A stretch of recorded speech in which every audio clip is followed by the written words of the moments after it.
ალყაშია, შეგვიძლია ესე ვთქვათ, დაცული ტერიტორიებით ეს მუნიციპალიტეტი, ფოთიც და პრინციპში ხობიც.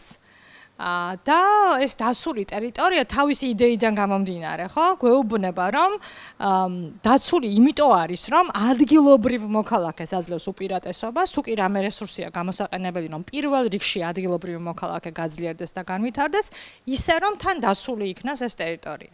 აი, როგორ მომახერხოთ ეს ერთად, ამაზე გვინდა სწორედ მსჯელობა. ჩვენ მოვიარეთ რამდენიმე ხობის მხარეს, რამდენიმე მუნიციპალიტეტი ფოთში ხალხს შევხვდით მოსახლეობას წინასწარ და როცა ლაპარაკობთ, რომ დღეში საშუალოდ 45 ტონა ნაგავს აგროვებს ნარჩენს ფოთი და ანუ ახერხებს ამის გატანას, მაგრამ ძალიან ბევრია, რომელიც ასევე უგროვდება და პრობლემურია მისთვის, მარტო ამ ნაწილს რომ შევხედოთ, ამ ციფრსაც რომ შევხედოთ და შემდეგ იმ გამოწვევებს, რომელსაც მუნიციპალიტეტი თვითონ ამბობს, რომ აქვს როგორც გამოწვევა, მივხვდებით, რომ რაღაცა კიდევ უფრო მეტი უნდა ვილაპარაკოთ ერთმანეთთან, რომ ეს საკითხები მოვაგვაროთ და მართლა ვიფიქროთ იმაზე, რომ ფესტივალის ჩატარება შეგვეძლოს, ახალი სერვისების შეთავაზება შეგვეძლოს, ადამიანების მოზიდვა შეგვეძლოს, ფოთში გაცილებით უფრო და ხობში და მთლიანად ამ ტერიტორიებზე გაცილებით უფრო ნაკლები ტურისტი შემოდის, ვიდრე მაგალითად წალკაში ერთ კანიონზე.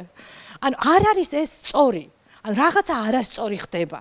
თქვენთან ერთად გვინდა ვიმსჯელოთ იმაზე, რა ხდება არასწორი და რა შეგვიძლია ერთად გამოვასწოროთ იმისთვის, რომ მართლა ის პოტენციალი, რაც გააჩნია ქალაქს და თვითმმართველი ქალაქია, იშვიათი ქალაქია, ხო, 4 თვითმმართველი ქალაქი გვაქვს თბილის გარდა და ერთ-ერთია ფოთი. ანუ თუ კი მეტი გადაწყვეტა შეგვიძლია ადგილზე, ეს გადაწყვეტილებები იყოს სწორი და უფრო გამართული, რომ მეტი განვითარება იყოს შესაძლებელი.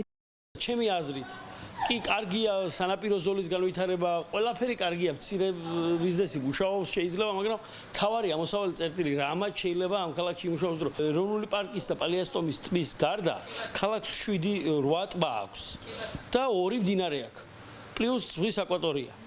ზღვის აკვატორიას რაც შეეხება საზღვაო ტურიზმის განვითარებაზე აბსოლუტურად მოშლილია ეს კუთხე, იმიტომ რომ პირსი არ არსებობს მაგალითად საზღვაო სანაპიროზე, რიოზე და ნავის შესაგდების საშუალება არ არის.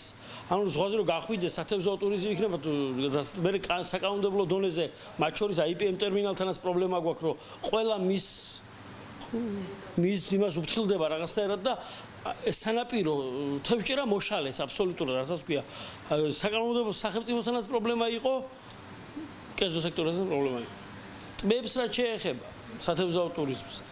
არ ვიცი, ბრაკონიერობა თუ არ მოხდა, ბრაკონიერების დაცვა და პირველი ნაბიჯები, არ მინდა რომ რაღაცა ქებადიდებაში ჩამეთვალოს, ბექავაჭარაძის ინიციატივა იყო, რომ სხვადასხვა ორგანიზაცია მარტო წყალასტბა გადმოვიდა, დაცულია ერთადერთი ტბაა და განყოფილება შექმნილი გვაქვს სამსახურის, რომლის უფროსიც ვარ და უბრალოდ ჯერჯერობით დაფინანსება სათანადო რომ ეს ტბები ყველა უნდა შემოვიდეს და საყარაულო კამერები, რომ ქალაქში ამ კუთხით განვითარება მივცეთ.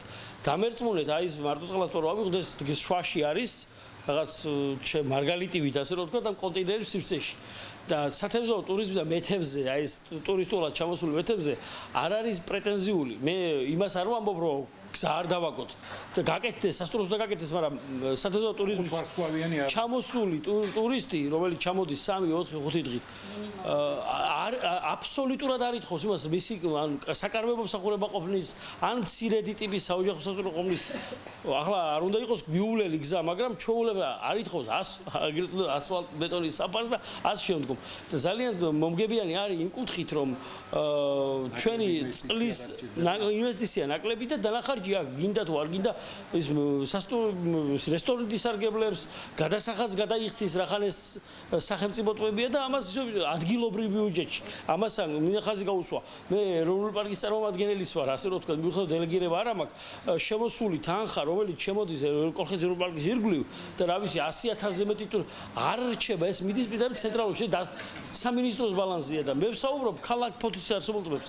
და მეორე მიმართულება, რომელსაც ახლა დავიბრალებ, რომ ის სპეციალისტი ვარ, ისევ წყლის ირგვლივ ტრიალებთ, სპორტული ტურიზმის განვითარება, რომ შეიძლება ბაზები წყალსათხი რამ რო იქნება ეს სანაჩვენო და ამაზე ცოტა ნაბიჯები გადაიდგა და წინ მიდის ბოლო-ბოლო ოლიმპიური ჩემპიონი ყავს ქალაქს ამ მიმართულებით აქედან იახტ კლუბია და აი ამის ირგვლივ ვიტრიალოთ რა სხვა დანარჩენი რაც არ უნდა ვალვითაროდეს კარგია მაგრამ უბრალოდ დარჩება რაღაცა დაბალდონი ყოველთვის ვუყურებ ქალაქს ტურისტის თვალით აი ალექსანდრე ადამიანი რომელიცთანაც ერთად ჩვენ 2-3 წლის განმავლობაში ეხლა ფესტივალზე მე ვილაპარაკებ და ვაკეთებთ ტურებს ხო ქალაქის ტური საფეხმავლო ტური იმიტომ რომ პოცზე ეხლა ბევრი ძალიან ბევრს ლაპარაკობენ ისეთი განვითარების თემა არის პოთი ტურიზმის თვალსაზრისითო ვაიმე უნდა ყველა ლაპარაკობს მაგას მაგრამ რეალურად ბოდიში მაგრამ